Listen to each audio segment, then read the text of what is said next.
Hi, I'm Steve Ferrell. Welcome to the 30-Day Meditation Challenge.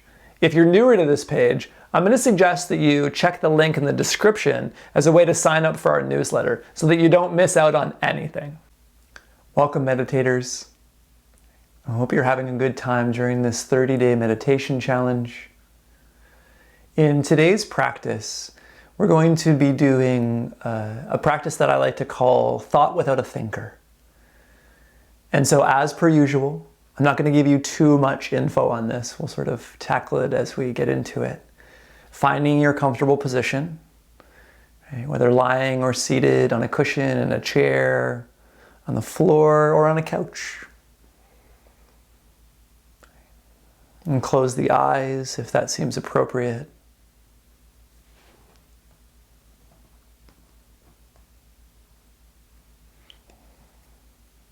Beginning to settle the mind into this body by taking a few deep breaths.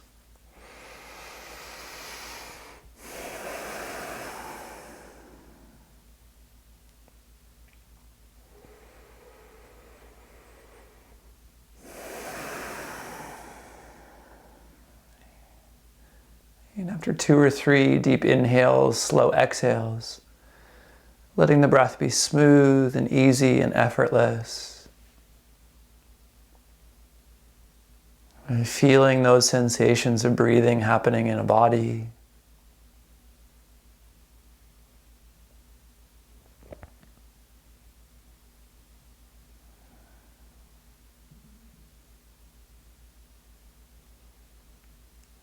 And in today's practice, we'll be using the breath as a bit of an anchor for our attention. And when I say anchor, I don't only mean something to hold our attention in a place, but also the anchor as something to come back to. That if we do notice that we're getting wrapped up in thinking, not only as something to focus on, but something to bring our attention back to.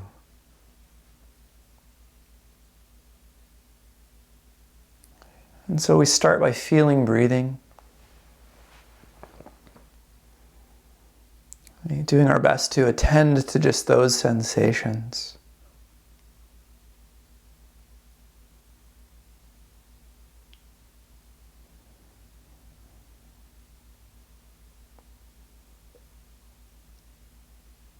And this kind of attention that's not so narrow or laser pointed,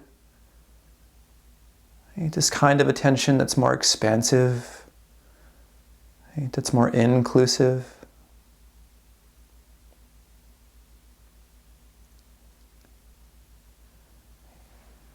And so even though we are feeling the breath, let's say in the foreground of our attention,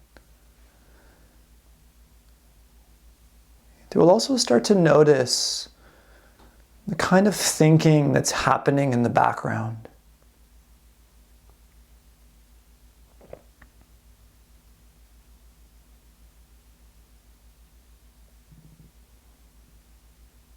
And right away, there doesn't necessarily have to be thinking.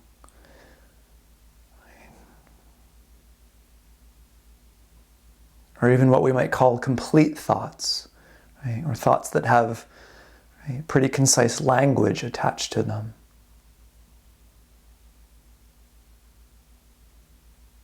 Right? But we just start to notice the thinking mind, right? From that place of attention and stability.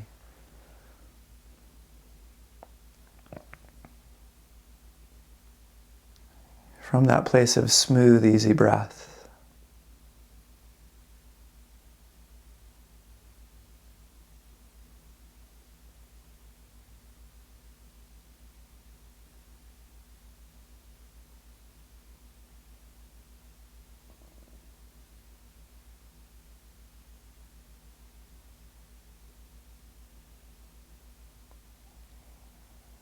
And as you notice those thoughts, or any thought,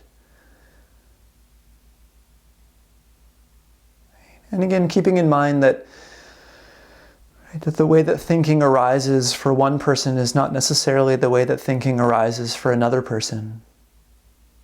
That some people will be more language-based thinking. Some people will have more image-based thinking. Right? A combination of the two.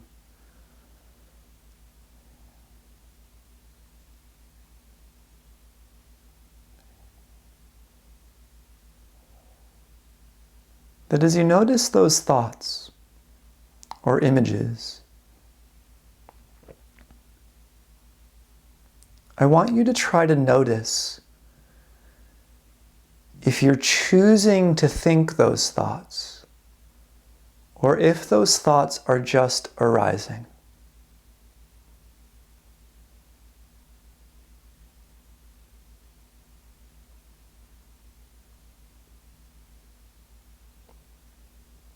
Right? Are you choosing to use that language, to think that thought, or to create that image in the mind?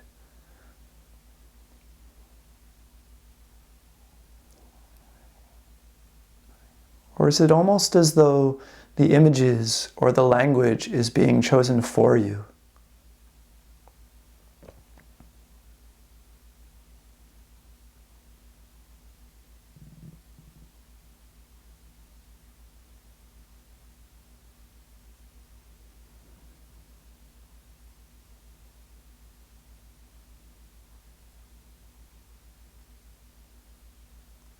Even if you begin to notice that one train of thought starts to turn into another, or one thought leads into another thought, one image turns into another image. Just noticing, are you choosing the pathway of thinking?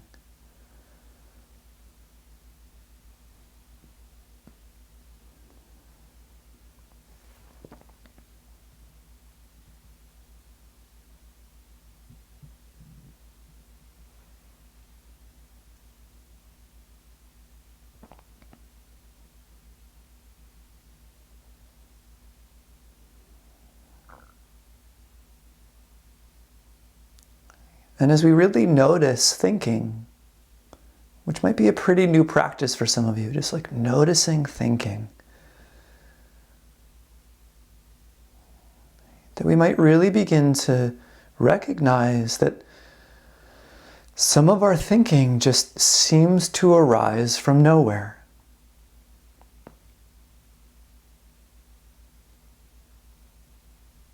Right? That we are thinking thoughts or we are seeing images. Right? That we as individuals are not choosing to think, right? Or choosing to see.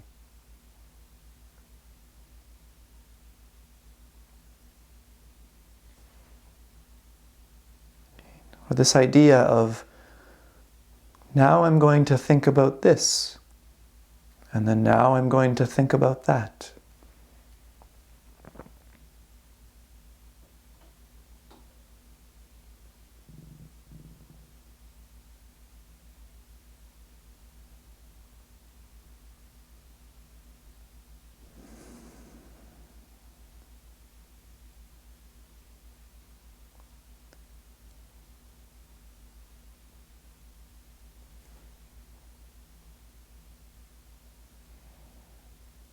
And when we start to notice these thoughts that just arise out of almost nowhere,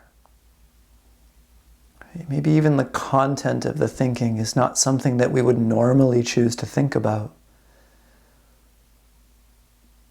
Right? That this is normal. In meditative practice, this is what we call thoughts without a thinker.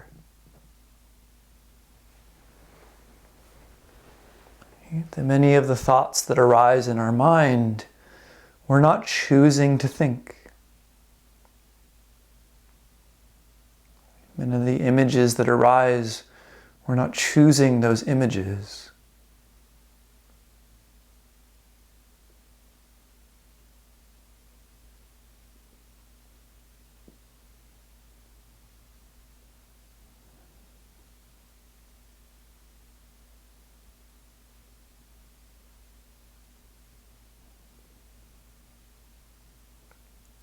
That some of your thoughts Maybe your mom's thoughts or your dad's thoughts, your culture's thoughts, or the thoughts of your era.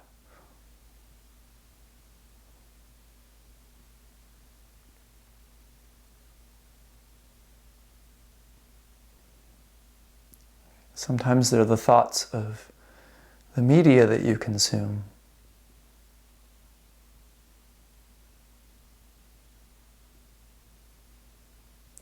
Like when my mind starts to think about zombie apocalypse or chocolate chip cookies, that I'm not choosing those thoughts, that they're just arising.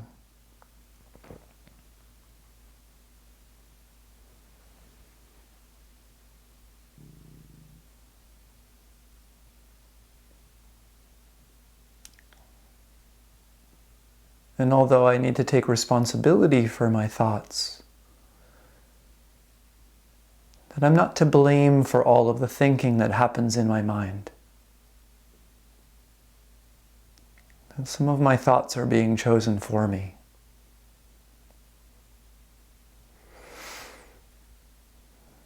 And then my job is just to do my best to notice that, to recognize that, and also be aware what I do with that. Okay, what I do with those thoughts.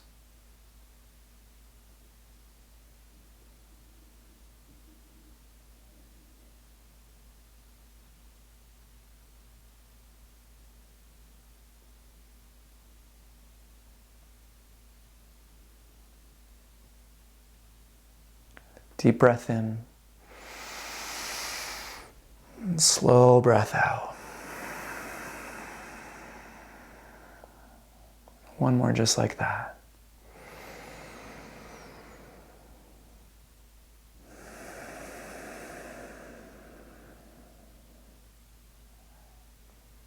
Adding whatever movement you need. In time, opening the eyes. And coming back into this space. I hope that you've enjoyed Thought Without a Thinker. And I think this is a really important thing for us to recognize in our own minds, as well as in the minds of people that we might be working with, is that we're not to blame for all of our thoughts. Right? Some of these thoughts are ancestral thoughts. Right? Some of those thoughts are Entertainment Tonight's thoughts, or the news's thoughts, or the newspaper's thoughts. Okay. And that although we're not to blame for all of the thinking that arises, we do need to take responsibility for the thinking that arises. And take responsibility for how we connect to them, or how we relate to them, how we cling to them, or how we try to push them away. Hands to heart, head to heart, and one bow.